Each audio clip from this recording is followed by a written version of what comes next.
I'm not quite sure about your question. Maybe wondering what my response to that. Do they have resources? Yeah. Well, yeah, I utilize them. That's why I'm here today. I used all the resources that the Insite and the community had to offer, and I smartened my act up pretty quick. And that's why I'm here talking.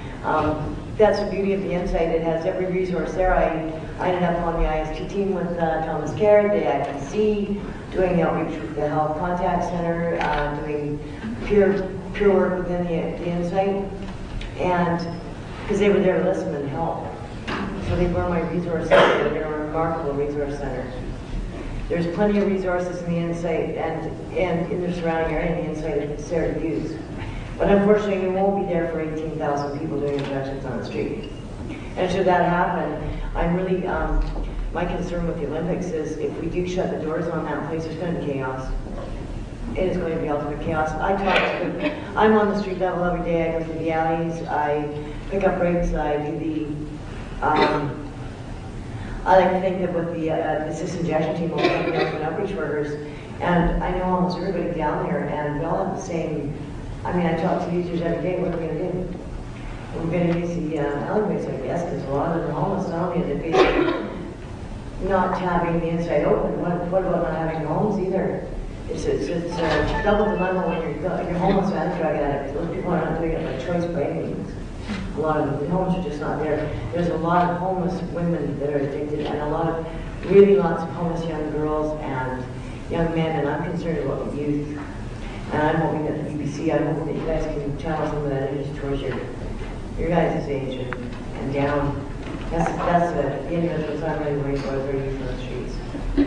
Thank you, Darcy. I just wanted to ask you, Thomas, if you could just give us a percentage of how much the population inside actually needs services.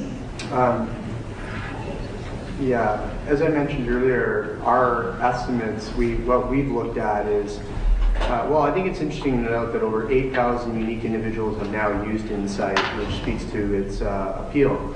However, it's only open 18 hours a day. There's only 12 booths for injections, and so our estimates are that it covers between 5 to 10% of all injections occurring in the neighborhood each day. It's also important that people know that we have published some studies looking at barriers to use of the Insite. So things like, has there ever been a time where you wanted to use Insite but didn't, and why? Well, what are the major barriers to Insite? The wait time and the hours of operation and police presence around the site. The reality is that there's a big culture, long-standing culture of public injecting, as Will has talked about in Vancouver, and people walk in there and there's a big lineup. They'll quickly go back to what they've done before Insite opened. Again, we have a small pilot site. We do not have a comprehensive program of supervised injection. The place is overrun. Many working women in particular find that the closing at 4 a.m. doesn't work for them. They finish their work and they have their money and their drugs, and that's when they need a safe place to use, and it's closed. If you go to Insite go by there at 9:45 a.m. in the morning, it's very common to see a lineup there.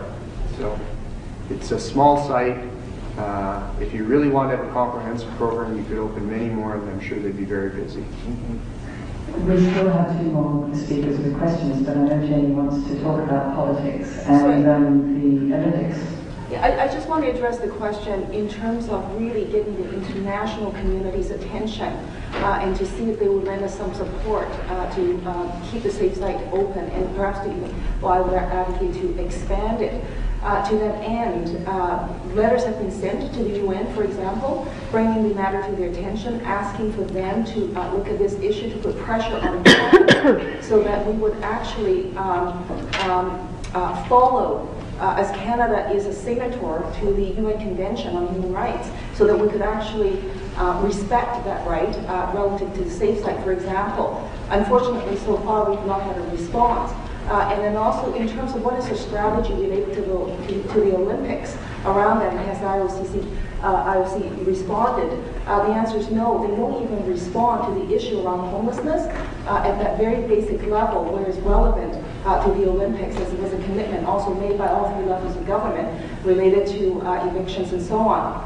And so I think right now levels of government's strategy in dealing with the Olympics is basically to sweep the people off the streets, and you see that through the Civil City project with Jeff Plant going around, doing his little thing, and so on. And so there's a question to be had on the kind of pressure that we can try to mount on the international community, and thereby bringing support and public pressure on the Canadian government for them to do the right thing. Thanks, Jillian. Neil Magnuson, co-founder of the Vancouver School of Drug War History, which was right beside the supervised injection site for 3.5 years, closed down 2 weeks ago by the VPD. We have found great success in using cannabis to mitigate the side effects of hard drugs and to use as an exit strategy off of hard drugs. Just a few comments, I'll try to be brief, Jillian. I think this war on drugs is a war on people and their choices. It is seen to be portrayed as a choice between ideology and science and belief. I think it's a bit of a smokescreen. This is a protection racket for corporate drugs. They're using a harm maximization strategy on us, and I think that harm reduction doesn't apply in their world. I just have a question. I'd like to know if they close this down, will we be continuing to do the studies and collect the science so that we can prove in some court of law the harms that they have caused by doing just that? Because harms against people are criminal, and we should be able to bring criminal action against these people. And just one other thing is you asked what we can do, and can we march on Ottawa? This is my 3rd year now going across Canada, and it's called the Freedom Tour. We're a group of people going across Canada talking about these issues, going to Ottawa for Remembrance Day to talk about what freedom is and to talk about harm reduction. Thank you very much.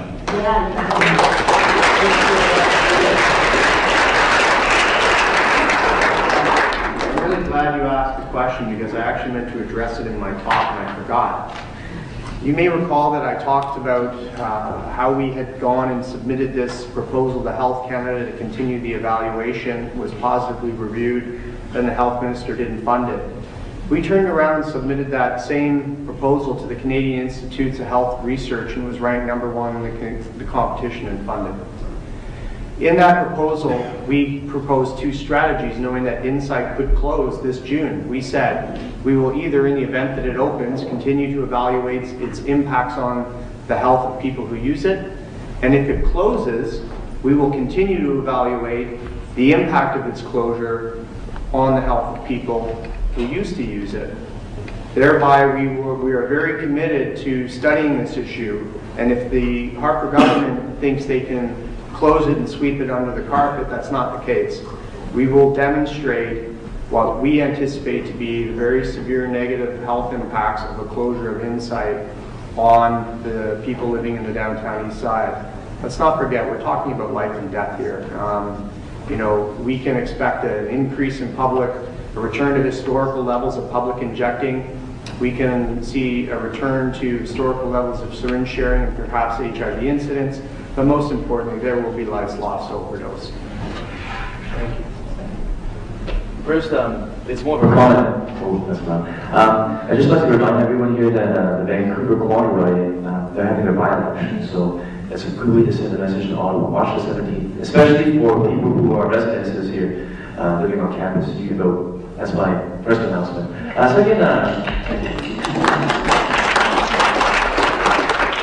second question is regards kind of a follow to that question. You were, for Dr. Kerr, you were talking about litigation. Is your organization planning to get a lot of evidence and like sue the Harper government or something under the Charter of Rights or something? Or? No, we're not, but other people are. I believe there's 2 cases going forward right now, one which includes a charter challenge, another which questions the federal government's authority to close the site.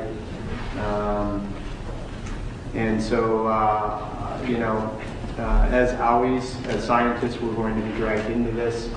We'll be asked to provide expert testimony and that kind of thing. So we'll certainly be involved, but we won't be responsible for launching it ourselves. I think what's really important, though, is some people who use drugs have come forward and launched a challenge arguing their charter right to health.